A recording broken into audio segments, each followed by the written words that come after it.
Hello everyone, this is Colleen Lemma, Starseed Astrologer and Spiritual Messenger from SacredSoulEmpowerment.com, here to do your weekly intuitive reading for Monday, June 7th through Sunday, June 13th, 2021.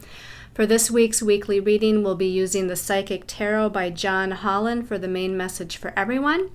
We have a special message card for everyone, for the collective, from the Black Moon Astrology cards by Susan Shepard, and then your personal special message card, depending on your stone of choice this week, will be coming from the Yin Yang Oracle deck by Stellara.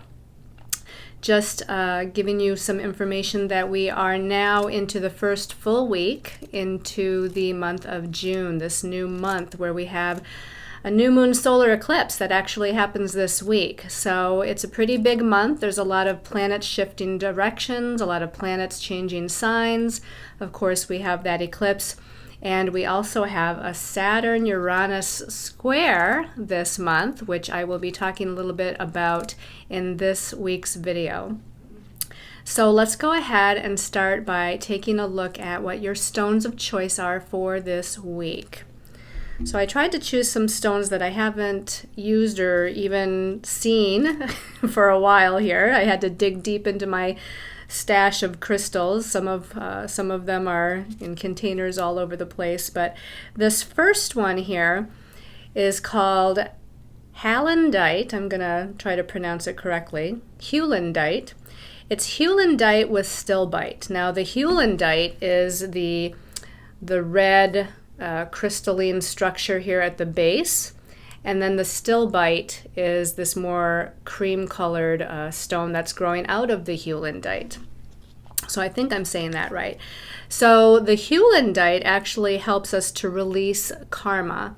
It's considered a high vibrational stone, and it actually helps us to journey to Atlantis, Lemuria, and Egypt, and help us to kind of release some sort of karma or karmic patterns that may be associated with those past lives there. It helps to give us courage and willpower to let go of lower vibrational energies like fear and anxiety, depression.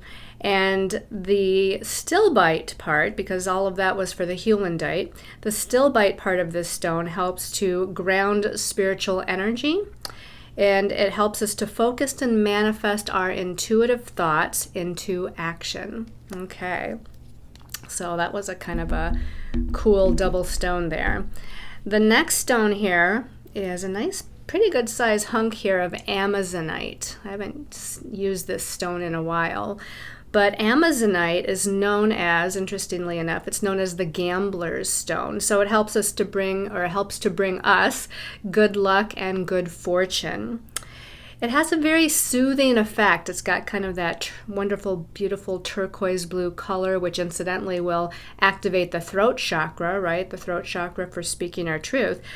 But it helps to soothe our nervous systems. It has that soothing, calming effect on the nervous system. It also helps to inspire the qualities of truth and trust, integrity, clarity, communication, clairvoyance, prophecy, and psychic vision. Okay. And then the last stone of choice, I don't think I've used this one. I don't think I've used any of these before, at least for a very long time. But this one, I know that I've recently found a little gem that I found here, and it's called Dragon's Blood Calcite. So Dragon's Blood Calcite, it helps to energize and motivate. Of course, it relates to the root chakra, which is about our physical vitality. The root chakra is also about matters of security and stability and focus. This also helps us to release stress and anger and fear, especially where it's rooted in the past. So not just the present, but also situations and circumstances of the past where some of those lower emotions lie. It helps to kind of release it from that perspective as well. This is considered a stone that's full of ancient wisdom, right? Dragon's blood, full of ancient wisdom. It's a stone of protection, and it has the ability to bring about great change, which kind of segues us into that idea of us having a new moon solar eclipse this week, this month, which was followed by that full moon lunar eclipse that we had on, was it May 26th, which is all about endings and new beginnings that are magnified and intensified, and has a speeding up process with some of that. So again, your stones of choice are the heulandite with the stilbite, the amazonite, or that beautiful dragon's blood. Okay. So let's go ahead and talk about the astrology for this week, okay? So we don't have too much going on Monday through Wednesday. You know, the moon is changing signs every 2.5 days like it always does, but we're going to go ahead and skip ahead to Thursday because that's the first place that we have something major going on, and that is when our new moon solar eclipse at 19 degrees of Gemini occurs. So I guess, you know, we could kind of mention that on Wednesday, the 9th, we're in the dark of the moon phase, right? The dark of the moon phase is always that phase right before we have a new moon. And a lot of times it's a really quiet and self-reflective time, and sometimes it often, I find, brings up or churns up some of our own kind of inner emotions. And because it's right before this solar eclipse on Thursday, I think that that's probably going to be the case. So the new moon solar eclipse, what is that all about? Well, new moons, as we know, are about new beginnings. And as I mentioned, the eclipse energies magnifies and intensifies those new beginnings. Now, this one is in Gemini, and Gemini is a sign of the mental realm. It rules our thoughts, ideas, perceptions, and communications. It rules information. It rules messages. So a lot of the new beginnings are going to be in that realm. So it's almost like a new way of thinking, a new beginning in the way of perceiving, believing, and thinking about something, and even in how we communicate as well. Now, that new moon solar eclipse is going to be connected to Mercury in Gemini, which is currently retrograde. So it's really going to, again, internalize some of that self-reflection energy. You know, we're really going to start thinking or being more aware of how do we really see, metaphorically or maybe physically, how do we see these circumstances and situations in our life? How are we perceiving ourselves or the circumstances in our life? What do we think about it? What do we believe about it? So a lot of that, now I'm not saying that there's no changes on the physical level, because again, this is a set of eclipses, right? We already had that full moon lunar eclipse that has activated the beginning stages of releasing, endings, completion, and letting go. Some of us may have seen some of that already in our lives. Some of us maybe not yet. Because these eclipse energies don't just last for a few days, but they last for at least a few weeks. And some believe that the eclipse energies last until the next set of eclipses, which isn't going to be for quite a few months. So just know that if you feel like you haven't seen any endings or completions or initiations or new beginnings yet, that could still be on the way. And it's not to be fearful of that, because, you know, we can't, as human beings, stay in a stagnant place. If we stay stagnant and if we stay in sameness, then there's no growth and evolution. And a lot of times with these eclipses, the universe steps in to help shift us into realigning us to the place that we need to be. Now, again, remember that lunar eclipse was in Sagittarius, which is a sign of our belief systems and perceptions. The new moon eclipse, solar eclipse is in Gemini, still in the mental realm. So a lot of these endings and new beginnings just might be on a mental body level. So again, new ways of thinking, perceiving, believing, understanding, new information coming in that helps us to see the world and our circumstances with a whole new set of eyes. But again, some of you, depending on where it falls in your astrological chart, some of you may actually experience some endings and new beginnings on, you know, a physical level. Sometimes those physical level events and situations that change or end and then, you know, new beginnings, sometimes that helps to herald us into a new way of seeing and perceiving and understanding something. Okay, so on Friday the 11th, we have Mars, the warrior planet, the planet of energy, action, and forward movement. Okay, he's a fiery planet. He was in the sign of Cancer, which is a water sign, which kind of watered down his energy and watered down his forward movement. Now Mars, the warrior, is moving into fire sign Leo. So it's not his ruling sign. His ruling sign is fire sign Aries, but this is still a fire sign. So he's going to be more at home here, more comfortable here. He's going to be able to move forward a little bit more quickly, take action, be creative. Leo is a very creative sign. So it's going to put that energy and action of Mars towards our creative self-expression. And he's going to be in Leo all the way until July 29th. So we have, a little over a month and a half to utilize that, speeding up of things unfolding or things moving forward in some way. And we can take advantage again of Mars activating our creative self-expression. And that could be through writing, it could be through acting, it could be through initiating a project, being a leader in some way. It can play out in any way, but it's a wonderful energy to activate. And then on Saturday the 12th and Sunday the 13th, Venus seems to be highlighted. Venus is the planet of partnerships and relationships. She rules finances and our personal resources. She rules our values and how we value ourselves or our sense of self-worth. On Saturday, she's in Cancer right now, by the way. So, in Cancer rules home and family, empathic, intuition, emotional energies. She's very nurturing and caring and in a caretaking place here. And again, more attention, I believe, is paid towards home and family matters while Venus is in Cancer. And of course, soon, not yet, but soon we'll have the sun moving into Cancer as well. But with Venus in Cancer on the 12th, it's challenging Chiron, the wounded healer. Chiron brings up our past life wounds. Right now it's in the sign of Aries. It's been there for a while. It's going to be there for a while. So these are wounds about our sense of self, independence, leadership ability, confidence, courage, our take charge ability, our self-identity.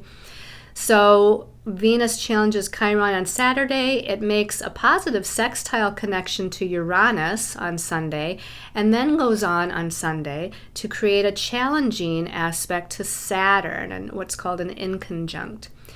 So one thing that stood out to me is that Chiron in astrology is known as the rainbow bridge, and it's the bridge planet or the bridge energy between Saturn, ruler of the third dimension, and the old paradigm of energies, and Uranus, the ruler to me of the fifth dimensional energies, the future, if you want to say, higher vibrational energies.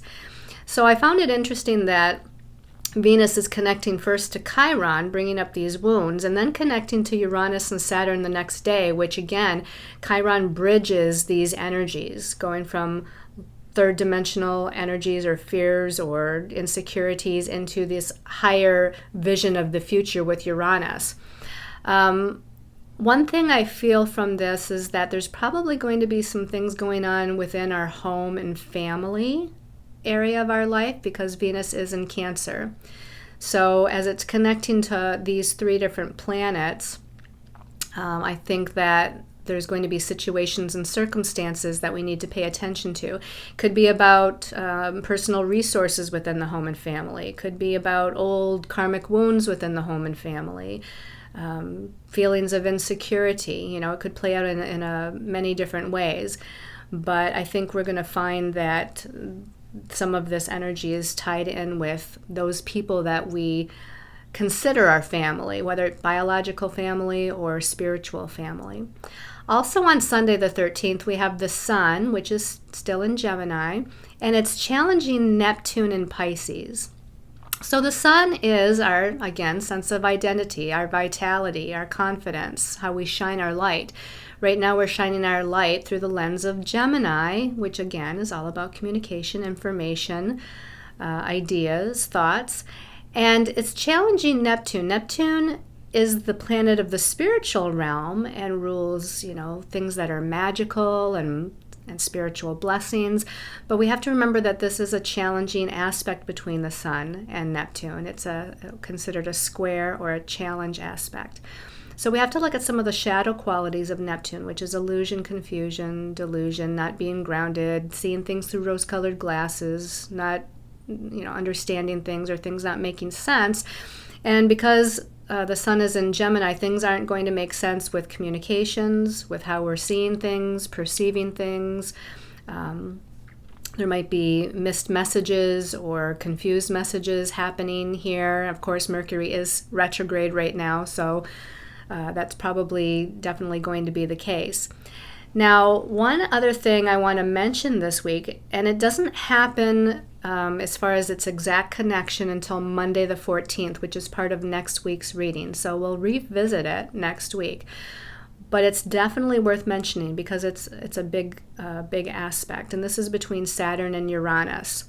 Now, I already said that Saturn rules the third dimensional reality that we live in, the old paradigm. It rules our concept of time. It rules authority figures, how we kind of operate the systems on the planet, and things of that nature. And it is challenging Uranus. Now, this is the second time this year that it's challenging Uranus. And Uranus, again, rules that higher vibrational, fifth paradigm of energy, futuristic, new technology, new ways of doing things, illumination kind of energies where we're seeing things from a higher perspective. To me, Uranus is like opening up your crown chakra and being able to channel forth higher information from God source, universe, great spirit, all that is, whatever you want to call that. So because they're challenging one another, again, this is the second time this year so far. I think the first time was February. I believe the last time this year is in December, and I think it even happens again as we move into 2022. But this is the breaking down of the old systems, the breaking down of the old ways, and us slowly but surely moving into rebuilding, into a new way of doing, being, perceiving, experiencing our planet on a collective level. So this can also happen on a personal level, which is why I'm bringing this up here at the end of this week's energies, because we're going to be feeling it. In fact, we have been feeling it for probably 2-3 weeks as it's been slowly building in intensity. Because they're slower moving planets, we have felt them as they've been increasing in their connection with one another. So again, this can simply be put as the old versus the new, right? Saturn, the past, the old. Saturn rules karmic lessons, karmic energies, karmic patterns. And again, Uranus rules this higher vibrational energy that we're moving towards. So we might find, again, Saturn is pulling us either into the past or we're needing to cleanse the karmic past. Uranus is trying to move us into the future or a new way of being, initiating these new energies. And so we're feeling that also personally as well as collectively. So that's a little bit about the astrology for this week. Let's shift our perception and perspective here, and let's take a look at what the messages from our angels and guides are for the week. Okay, so let's remind everybody what your stones of choice are for this week. So we have again that Hewlinite or Hewlandite, I have trouble saying that, Hewlandite and Stillbite. Okay, and then we have that beautiful Amazonite, and then that third stone of choice for your special message card is the Dragon's Blood Calcite. Okay, so let's take a look at what our angels and guides have to say for the week. And okay, we start out with the Eight of Mental, and this is what it's called in this deck, which is like the Eight of Swords in the traditional tarot. The Eight of Mental says trapped in fear at the bottom, and it's quite apparent by how this person looks, the imagery in this picture, that they're behind a gate or in a cell, and they feel or consider that they're trapped. They're feeling held back. They're in fear. They're in anxiety. They're in despair. So this is one of the unhappy swords cards, right? A lot of the swords cards are difficult because, again, it deals with the mental realm. It deals with our ego way of thinking and perceiving things. Now, this isn't to give the ego a bad rap. We need the ego. Our ego, can give us this, sense of self-confidence and feeling of success and having these energies of being able to move forward on our path. But sometimes when the ego gets in a fear mode or an anxiety mode, sometimes it's very difficult to move out of. And this, again, has us starting out this week anyway. We'll have to see what the rest of the week says, but it has us starting out feeling a little bit anxious, a little bit fearful, a little bit, in that despair or depression mode, and not feeling trapped, not sure what to do, can't make decisions. The number 8 numerologically is about empowerment or owning our power. So in this case, this person is feeling very disempowered, feeling like they, can't really move forward. And some of that might just be because of the way they're feeling, that they don't have the energy, motivation, or vitality to move forward. Or there could be some blocks and obstacles that are standing in their way, at least in this moment, as far as moving forward. But let's go ahead and see. Actually, a card came out with this one, as you might have noticed. So let's see what that second card is here that came out with it. Okay, nice to see this. This is another swords card, or another card of the mental realm here. It's the one of mental. This is like the Ace of Swords. And you can see here it says triumphant success. Okay, we're going to push through whatever it is that's causing us to feel blocked or trapped or held back, or whatever is causing us to feel fearful or anxious or in despair.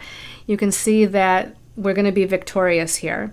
Now, it might not be easy. As you can see, this hand had to push itself out of the ground, and the ground is solid, right? The ground is, if it's packed down real tight and our hand is underneath that ground, it's going to be difficult to push out of it. But we will, in fact, be able to push out of it and be successful and victorious and triumphant in doing so. So it's moving through these thoughts. It's moving through these perceptions or ways of perceiving something. And again, we're going to be able to have a new way of seeing something very soon. Of course, interestingly enough, we have that new Moon Solar Eclipse on Thursday the 10th. And, that's going to be about new beginnings. And as I said, it's in Gemini, which is the mental realm. And this is the Suit of Swords, which is the mental realm. So we're going to have a new way of understanding something, a new way of seeing or perceiving something, and a new way perhaps even in communication, at some point, whether it be this week or in some of the days or weeks to come. We're going to be able to move out of that 8 of Swords energy and into that wonderful new beginning of the Ace of Swords here. Let's see what the next card is. Okay, this is a major arcana number 11. And it's called Balance. Now, you might guess that in the traditional tarot deck, this is the Justice card, right? Typically, in the Justice card, there's a woman blindfolded holding the scales of justice. And actually, as I say that, I believe the Justice card, well, I know it did, the Justice card came out in the June monthly reading. So again, if you haven't watched that monthly intuitive reading for the month of June, because it's such an important month with a lot of energies taking place, you'll want to go and watch that monthly intuitive reading. The Justice card is what we vibrate to numerologically for the month, and it also came up in the monthly reading. So here it is again. And we have Master number 11, right? So Master number 11 is the light worker, the visionary, the one that is a leader who takes charge and makes things happen for themselves. And you can see that the 2 ones are in perfect balance. And actually, if we take that 11 and add those digits together to get the reduced vibration, it's a 2. twos are about balance and harmony and equality. So you can see here that we're balancing different aspects of our lives. We're balancing the divine feminine and the divine masculine, because the number 2 is a feminine influence. The number 1 for the 2 ones here are a masculine influence. So we're able to balance action or right action, which is the masculine, with being receptive and allowing and going with the flow, which is the 2 or the feminine vibration. So here in this rendition, instead of having a woman blindfolded with the karmic scales of justice here, we have an angel who looks very much at peace and in a balanced state of being, surrounded by a circle of golden white light here. And we have one of each of the suits. We have the swords, we have the cups, we have the pentacles, we have the rods. That's the typical suits in the tarot. So the swords is the mental realm, the cups is the emotional realm, the pentacles is the physical realm, and then the rods is the spiritual realm. So we're needing to balance all these different aspects in our lives this week, and I would suspect in the weeks to come, as we're moving through some of the shifts and redirections and changes that are coming about with these eclipses. But again, it looks like we will be able to do so. To me, that angel looks like he has his eyes closed in a meditation or self-reflective energy. So the more you can have some downtime, the more you can practice meditation, the more you can get out in nature, because that's sort of a meditation as well, the more you're going to be able to retain and keep this balance. And balance is going to be very important as we move throughout this week and throughout the month, I would say. All right, let's take a look at the last card here. The last card. Oh, we have Major Arcana 21, and this is called the Universe in this deck. In the traditional tarot, it's the World card. And this is about completion, successful completion or successful endings as we get ready for new beginnings to occur. This is about a karmic cycle coming to a close so that we can initiate a new energy into our lives. And again, this all flows very well with the fact that we have already gone through that lunar eclipse of completion and endings, and now we're upon the new Moon Solar Eclipse for new beginnings and initiations. So again, we have, this wonderful feminine-looking face within the night sky or within the universe. It almost looks like a portal of energy here. Very calm, very peaceful. You could consider this maybe an angel or guide. You could consider that God or the universe itself. You could even consider that your higher soul self that's guiding you through this time of this ending of a cycle and getting ready for a new beginning. Either way, again, this, just like the balance card that we just looked at, the angel looked quite peaceful. This woman looks very much in a state of balance and peace. Remember, too, that, we can consider this a karmic cleansing that we're going through at this time with the eclipses, releasing old energies, just like I talked about Venus challenging Chiron this week, kind of a releasing and healing and cleansing of old karmic energies or the karmic past. And that's something that we go through cycles of, right? We're always in a cycle of ebb and flow. We go through cycles, the earth goes through cycles, the universe goes through cycles, and we're just in this particular cycle right now where it's a shifting that's happening, a shifting away from what we no longer need to carry, and a shifting into a new way of being, perceiving, thinking, seeing, experiencing. And this kind of is what the Universe card is all about. Now, it's Major Arcana 21. If we add the 2 and the 1 together, it's a 3. Numerologically, the 3 is about expansion. And when I look at this picture of the woman's face in the, in the universe and the stars, you could almost say that there is an expansion that's taking place here, an expansion and growth of your soul, an expansion and growth on a collective level as well, is what's taking place for all of us. Now, I said that there's a special message card here for everybody from my Black Moon astrology card. So I did this because we have that eclipse this week. I think I did it for the week that we had the lunar eclipse as well. But I asked what energy the collective needs to focus on as we move through this eclipse, this solar eclipse time period. So we got number 13. It's Aries. And the key phrase for Aries is I am. So there's a lot of things that strike me here. One is, of course, the red color, right? The red color, it's vibrant, it's energy, it's action, it's forward movement, which Aries is all about. Aries is about leadership, individuality, independence, and its vitality. You know, Aries is ruled by Mars, and all of these things that I'm stating, these key words, are what Mars rules. So there's an energy behind what's going on right now, and it's a physical energy, physical vitality.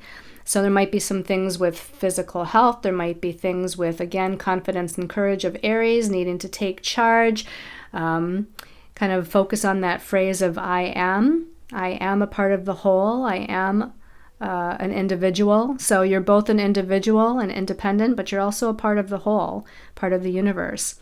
The other thing that strikes me is that this is number 13, which is interesting, right? Aries is the first sign of the zodiac, so I don't know why they have this as number 13. But number 13 in numerology is a karmic number. And it's a karmic number of transformation, death and rebirth, and change. So I feel like we're going through, right, us as an individual, which is Aries, we're going through a death and rebirth. We're going through a transformation as far as on an individual and a personal level. We're going through this kind of, again, connection to root chakra energy, matters of security and stability. And oftentimes the root chakra does deal with financial security as well as, you know, emotional security, feeling, again, grounded and stable with the earth beneath our feet, feeling focused. We have Aries the ram here in the background. So, of course, Aries the ram, just like Mars, the planet Mars that rules Aries, wants to ram ahead. Let's ram ahead. Let's move forward, and let's not do it slowly. Let's do it fast, right? That's kind of that red color is a higher, you know, it's a vibrational color. I won't say it's a high vibrational color. You know, we think of like the purple and the indigos as high vibrational colors, but it's an energized color, right? This is like physical energy, vitality color. So there's a lot of physical energy being expended, a lot of physical energy that's pushing us forward. Persistence, too. A lot of that feels like it's a little bit going into Taurus. Taurus is persistent and determined and whatnot. But again, the ram is going to ram ahead and move forward and wants to move forward quickly, which goes along with that Mars moving into Leo on Friday. So we'll have a little bit more energy and vitality physically, hopefully, to do that. All right, so let's go ahead and take a look at the special message that you have depending on what stone you chose for this week. All right, taking a deep breath here and giving this a little shuffle. This is a bigger, thicker deck here, so I have to be careful not to drop them. But the first one was for the Hewlandite Stillbite people. Special message for this week for Hewlandite Stillbite people. Special message, Hewlandite Stillbite. I'm having trouble saying that. Okay, we have chemistry and passion. Okay, now that could definitely be in relationship matters. It could be endings and new beginnings within the relationship arena. Maybe there's an ending of an old relationship, a new beginning, a new initiation that's either started or on the way. Or it could be endings and new beginnings within a current relationship as well. Just an old, releasing and letting go of old patterns within an existing relationship and moving into a new way of experiencing, your relationship. This also, I feel like, doesn't necessarily just talk about romantic relationships. This could be about family or friendship, even potentially business. Now, the chemistry passion part, to me, of course, again, if it's literal and it's a romantic relationship, can definitely mean chemistry and passion.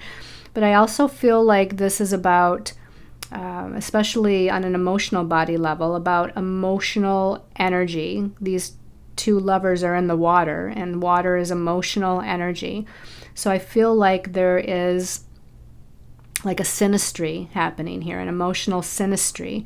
And again, not just within relationship with another person, but I feel like this is within relationship to yourself, relationship to your own higher self, relationship to your own sense of inner desire, passion, vitality, energy. That's what I also felt when I turned over this card. So again, look for that passion within yourself, which is sacral chakra energy. Sacral chakra is that sense of passion for life, passion within yourself, passion for living. It's not just about sexual passion, but it's about that creative passion for life. So I feel like that is the other message for those of you that chose that Hewlandite Stillbite, there I said it, crystal. All right, let's go ahead and take a look at the special message for those of you that chose the Amazonite. Okay, now the one I don't know, this one right here, it's been on my forefinger and it's been calling me, so we're going to pull that for Amazonite. Ooh, I love this card. I always love getting it. It's feminine. It says feminine. Of course, I always think of divine feminine when I turn this over. So we can see that her third eye chakra is lit up. Her crown chakra is lit up. She's got light emanating from even her hand or her hand chakras. Now, what is feminine? The feminine energy, it's allowing, it's receptive, it's intuitive, it's psychic, it's healing, it's caring, it's going with the flow, it's trusting, it's having faith, it's gentle, but yet strong. So all of these energies are energies that those of you that chose the Amazonite should embody for this, at least this week, if not beyond this week. There's also something, of course, with those upper chakras, with your psychic sensitivities, maybe expanding your clairvoyance, your clairaudience, your claircognizance, even your logical perceptions. Maybe they're merging with your intuitive perception. So intuition and logic kind of coming together to give you the best insight and the best information possible. We've got that light emanating from her, I guess it's her right hand. So there's some sort of healing energy there as well. Now, if that indeed is her right hand, that would be energy being projected out, healing energy being projected out, because that's the masculine side of the body. It almost looks like two hands, or it almost looks like she's holding the hand of someone else. And so I'm not sure about that, but definitely could be involving other people as well. The healing energy that needs to be sent to other people, maybe family, friends, loved ones. And I feel like this is just embodying a sense of peace, you know, that divine feminine of peace and staying balanced and not, you know, this is not reactive. This is someone who is very calm and at peace within self and kind of maintaining that higher kind of divine feminine outlook at this time, bringing in that healing energy. Okay, and then for those of you that chose the dragon's blood calcite. Let's take the little shuffle here. Dragon's blood calcite. Okay, this one popped right up. Dragon's blood calcite. Karma, balance, justice. Well, not only do we have the justice card for the month of June, and we have the justice or balance card come up for this week in June, but those of you that chose the dragon's blood calcite also have this energy dealing with karmic justice, or balancing the karmic scales of justice. And you know, I don't even know what else to say about that because it's pretty self-explanatory. It's like you're releasing the old from this and previous lifetimes, old karmic patterns, old emotions or belief systems that are holding you back from moving forward in this life. You're being kind of realigned. I feel like this is kind of the universe stepping in and realigning you So you might be initiating some of this healing and letting go for sure, right?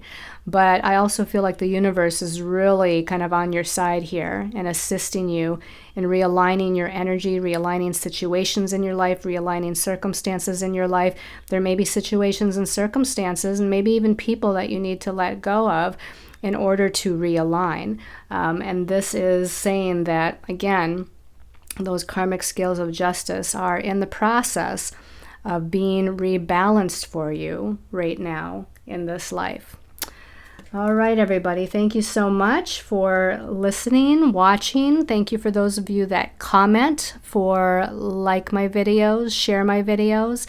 Please subscribe to the channel and share the channel or share my videos with other people. I would love to kind of get out there to assist and guide more and more people if that's possible. And you are definitely part of my help, part of my journey as well. I appreciate all of your love and support, sending you lots of love and light during this time especially, but always, and sending you many, many blessings.